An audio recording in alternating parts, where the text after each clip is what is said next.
Wisata edukasi hewan purba Dino and Friends di Mari. Sejumlah pengunjung mendengarkan penjelasan dari pemandu mengenai sejarah punahnya dinosaurus di wahana Dino and Friends Mall Ratu Indah, Makassar, Sulawesi Selatan, Rabu, 19 Juni 2024. Pengelola wahana Dino and Friends menargetkan 15.000 kunjungan selama libur sekolah akhir tahun ajaran dengan menghadirkan 4 jenis replika dinosaurus yang bertujuan untuk edukasi sejarah peninggalan zaman purbakala.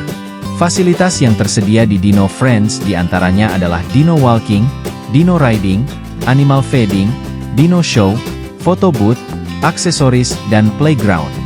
Terdapat kursi santai untuk para pengunjung sembari menikmati seluruh wahana di area tersebut. Animal feeding dilakukan ke kandang marmut, reptil ular, iguana dan beberapa jenis burung. Ada 3 ekor dinosaurus berukuran 12 meter yang terpajang di sini yaitu T-Rex, Brachiosaurus, dan Stegosaurus serta 4 ekor dinosaurus Parasaurolophus berukuran sedang. Ada 2 human dino yang turut masuk ke parade dalam mall setiap malam.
Download Tribun X sekarang, menghadirkan lokal menjadi Indonesia.